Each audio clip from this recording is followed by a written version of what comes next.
Half-Baked should have been a knockout. Instead, it got handed to a studio that didn't trust it, had its sharpest edges sanded off, and shipped out in January like something nobody believed in. And yet, here we are, decades later, still quoting it. Today you'll find out 17 things about this film that will completely change how you see it. From the cameo roster that almost included Indiana Jones, to Canadian landmarks hiding in plain sight in a movie set in New York. And there's a bonus at the end that almost nobody talks about. The moment that made Dave Chappelle believe his career was finished before it ever had a chance to breathe. The list starts now. Number 1. Chappelle disowned the film. Here's the uncomfortable truth at the center of Half-Baked. The man who wrote it, starred in it, and gave it his name has never been willing to take credit for it. Dave Chappelle didn't quietly distance himself. He publicly, repeatedly, and without diplomacy, told anyone who asked exactly how he felt. In 2006, Chappelle sat down with James Lipton on Inside the Actors Studio and made his position clear. The script he and Neal Brennan had written was a fundamentally different film from what Universal Pictures released. In his own words, the studio turned their sharp adult stoner comedy into a weed movie for kids. Softer, safer, smaller. Universal got involved and the interference ran deep. The humor was blunted, the tone adjusted. The soul of the original concept reworked into something the studio felt comfortable releasing. The irony has compounded with every year. Half-Baked became one of the most beloved stoner comedies ever made, and the man who started the whole thing has never been able to watch it without seeing the ghost of what it was supposed to be. Number 2. Chappelle and Brennan wrote it together before Chappelle's show, before the $50 million Comedy Central offer. Before Chappelle became a cultural institution, there was a writing partnership and a very specific piece of New York street knowledge. Chappelle and Neal Brennan built Half-Baked from a single real-world detail. A friend had described drug dealers in New York who delivered marijuana directly to apartment buildings like food service. That image became the engine. The characters and chaos grew around it. Brennan is so embedded in the film's DNA that he didn't just co-write it. He appears in it as the counter worker at Scarface's fast food job. Easy to miss, impossible to overlook once you know. That same partnership went on to co-create Chappelle's show in 2003, one of the most critically celebrated comedy series in TV history. The studio compromised the film. Nobody could compromise the show. If you are enjoying this, take 2 seconds and leave a like. Subscribe if you want more videos like this. That support really motivates my work and helps a lot with bringing more content. Number 3. The studio forced in a love story. Chappelle's vision was clean. 4 friends, 1 problem, a lot of weed, no romantic subplot dragging the third act toward conventional resolution. Universal had other priorities. The studio pushed for a love story, something to give the film broader commercial appeal beyond the audience already guaranteed to show up. Neal Brennan told Joe Rogan directly he and Chappelle were steamrolled.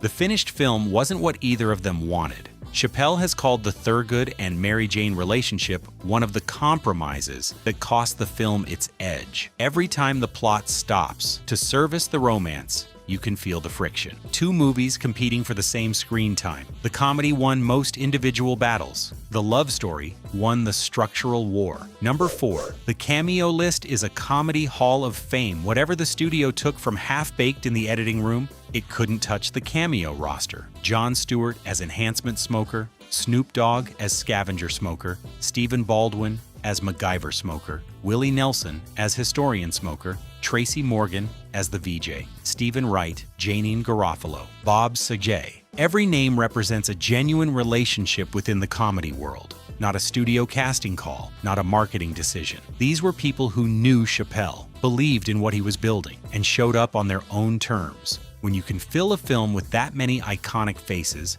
the comedy community has already told you what it thinks. The studio may have had doubts. The cameo roster made very clear that the people who mattered did not. Number 5. Bob Saget's cameo was completely against type. In 1998, no face was more synonymous with wholesome American family entertainment than Bob Saget. 8 seasons as Danny Tanner on Full House. Years hosting America's Funniest Home Videos. A presence so completely associated with safe, family-friendly content that his name had become its own genre category. Then Half-Baked came along. Saget had just wrapped his hosting run when he walked onto the set, and played a recovering cocaine addict arguing in a support group that marijuana isn't a real drug compared to his own habits. Director Tamara Davis recalled watching him arrive and deliberately dismantle every association audiences had with him. He didn't ease into it. He destroyed the image on purpose. The scene works because of exactly who is delivering it.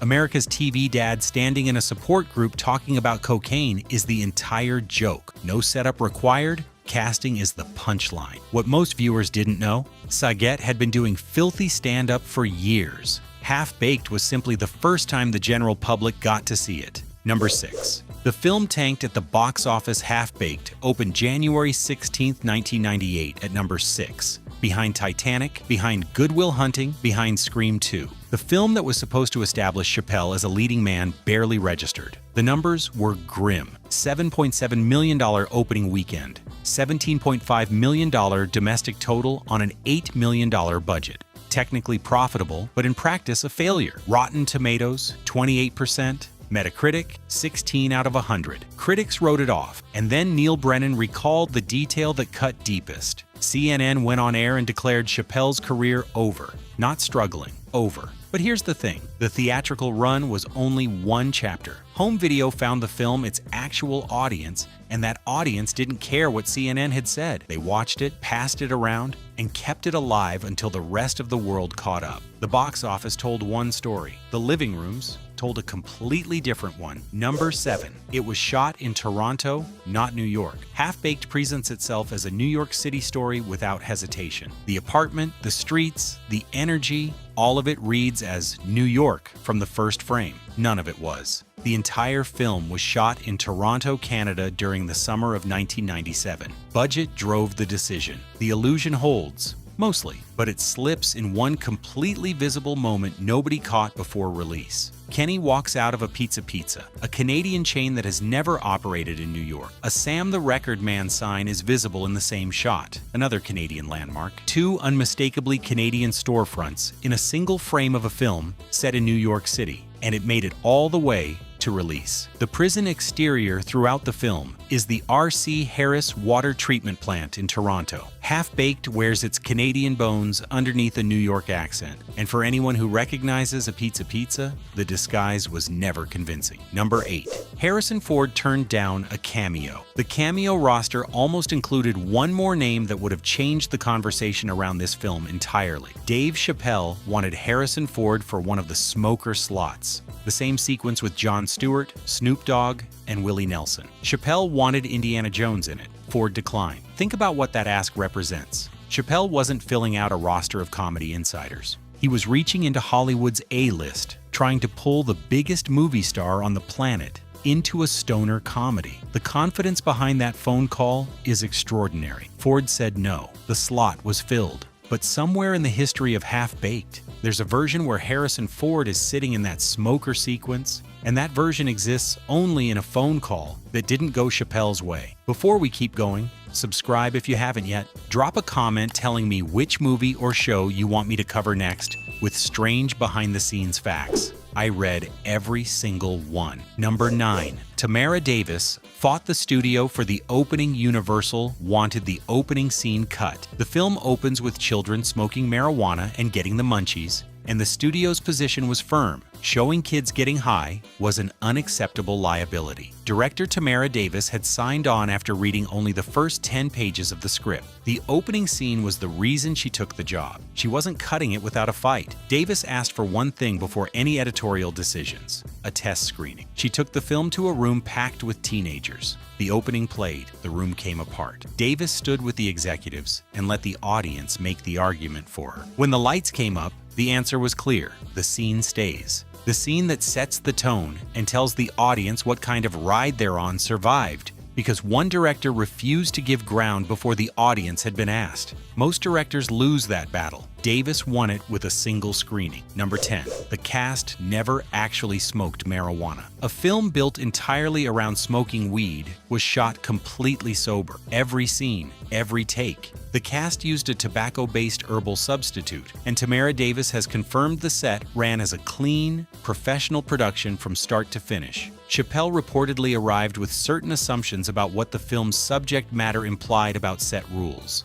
Davis corrected those assumptions early. The one persistent exception in the film's oral history involves Snoop Dogg's cameo. Cast and crew have long speculated about whether the substitute was actually what was being used in that scene. Nobody has confirmed it officially. Snoop has never denied it. A film about being high, made completely sober, mostly. The mostly has been the most interesting word in that sentence for 25 years. Number 11. Tommy Chong gave the film his blessing. There is a lineage to stoner comedy, a bloodline running from Cheech and Chong through every film that came after. When Tommy Chong showed up in Half-Baked, he wasn't just filling a slot, he was making a generational handshake. Chong appeared in the Smoker cameo lineup, and in doing so drew a direct line connecting Half-Baked to the tradition it was inheriting. Up in Smoke is the foundation of the genre. Every stoner comedy since 1978 builds on what Cheech and Chong established. When Chong walked onto the Half-Baked set, he brought that entire history with him. For Chappelle, the presence meant something no studio note could manufacture.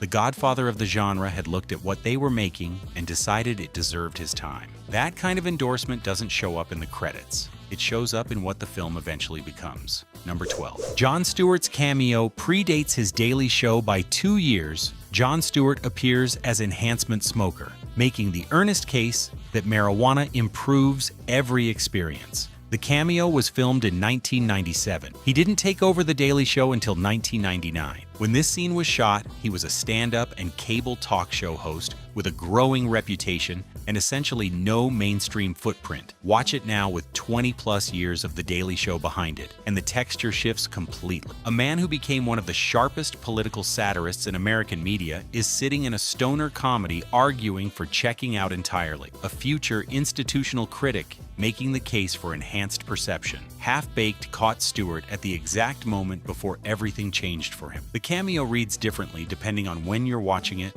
and it gets richer with every passing year. It's a cameo that doubles as a time capsule. Quick reminder to subscribe if you are enjoying these revelations. And tell me in the comments, do you know any strange fact about this movie that I didn't mention? Let's build the list together. Number 13. The original ending was much darker. The ending audiences know. Thurgood quits weed, walks off with Mary Jane, everything resolves on a note of optimism, was not what Chappelle and Brennan wrote. In the original, Thurgood walks to the Brooklyn Bridge and throws his joint into the water. Then he turns around, runs back, and jumps in after it. The main character choosing weed over the girl, over the future, over everything the film just built, and leaping into a river to retrieve a joint. That was the ending they wanted. It was scrapped before production locked. The 2005 Fully Baked DVD included an alternate ending, but the full dark original has never been officially released. Somewhere in this film's history is a version where the closing image is Thurgood in the water, committed entirely to the wrong choice.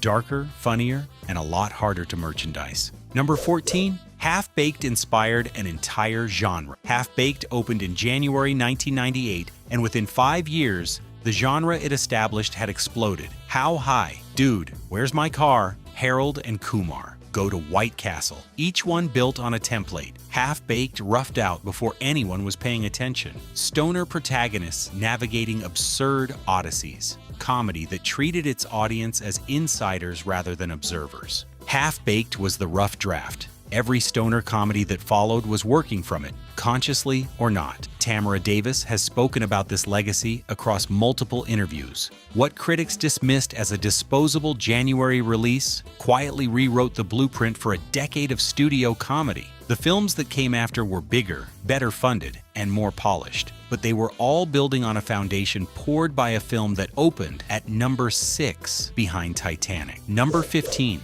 The cult was built entirely by word of mouth. No social media, no streaming platform, no studio support after the theatrical run ended. The cult following built the only way it ever really builds. One person handing a VHS tape to another person and saying, "Watch this?" College dorms, late-night cable, video store shelves, all doing what Universal's marketing department had stopped doing. By the mid-2000s, Half-Baked was required viewing for an entire generation that could quote it line for line without having seen it in a theater. Then Chappelle's Show arrived in 2003, and sent a new wave of viewers back to the film. People who'd watched Chappelle at his peak went looking for everything else he'd made, and Half-Baked was right there waiting. The cycle started over. The film the studio shipped out like a liability became one of the most beloved comedies of its era, through no promotional effort from the people who released it. Number 16. Snoop's scene has a story. Nobody confirmed. The tobacco substitute rule on set is documented. Davis confirmed it. But rules have exceptions. And the one exception that's never been officially resolved involves one scene and one specific performer. Snoop Dogg's cameo as scavenger smoker generated persistent, on-set speculation that has circulated in interviews and oral histories for years. Nobody in the production has confirmed anything officially. Snoop himself has never denied it. In a media environment where everyone eventually confirms everything on a podcast, that sustained silence is its own kind of answer. The scene plays differently, knowing the background. Snoop's presence gave the cameo a texture of authenticity no herbal substitute could manufacture. Both versions of the story can coexist. What isn't disputed is that Snoop Dogg doing a cameo about smoking weed in Half-Baked is one of the most perfectly cast moments in the film's history, regardless of what was actually in the prop. Number 17. CNN declared his career over on Air Half-Baked opened badly. Reviews were brutal. And then Neal Brennan recalled the detail that makes everything worse. CNN went on air and declared Chappelle's career finished, not struggling, not recovering, over. A major news network issuing a post-mortem on a 24-year-old after a single film. Chappelle had written the script, starred in it, assembled a remarkable cameo roster, and watched a studio compromise everything he'd built. The public institutional response was a news segment declaring him done. The personal weight compounded fast. His father died later that same year. The professional humiliation and personal grief arrived in the same brutal stretch. He left Hollywood, bought a farm in Ohio, told James Lipton he thought show business was finished with him, not as drama, but as a genuine assessment. The comedian CNN declared dead in 1998 went on to create Chappelle's Show, turned down $50 million on principle, and become one of the most consequential comic voices of his generation. But in that 1998 moment, none of that was visible. Almost at the end, and the best is still coming. Subscribe so you don't miss what's next. And drop your city or country in the comments. I want to see how far this video is reaching. Bonus: Chappelle almost quit show business entirely. Here's what almost nobody connects directly to Half-Baked, even though it runs straight through the center of it. After the film came out, after the reviews hit, after CNN said what it said, Dave Chappelle didn't pivot or regroup. He thought he was done. Chappelle has described the entire experience to Neal Brennan as leaving a crime scene. Not a disappointing production, not a creative compromise. A crime scene. The studio had taken his script and returned something unrecognizable. The professional world declared him finished. His father died months later in the same year. The combination of humiliation and grief pushed him away from Hollywood and toward a farm in Ohio. He told James Lipton directly that he believed show business was over for him, a calm assessment, not a performance of vulnerability. The disillusionment eventually sent him toward television, toward Chappelle's Show, toward the most celebrated work of his career. In 2004, when he walked away from his $50 million Comedy Central deal, commentators pointed straight back to Half-Baked as the origin of his fundamental distrust of institutions controlling his creative output. The worst professional experience of his life built the foundation for his best work. The film he disowned made him the comedian the world couldn't ignore. Half-Baked didn't launch his career, it nearly ended it. And that near ending is exactly what gave everything that came after its shape. And those were 17 strange facts, plus one bonus, about Half-Baked, a film that slipped out in January, got buried by critics, got declared a career ender on national television, and quietly survived all of it. Dave Chappelle walked away from it. The studio compromised it. The box office rejected it, and it outlasted every single one of those verdicts. Decades later, the quotes are still in circulation. The cameos still land. A generation of stoner comedies owes its entire existence to a film nobody expected to matter. If you made it this far, leave a like, subscribe, and comment which fact surprised you the most. And don't forget to suggest another movie that deserves a list of strange facts. See you in the next video.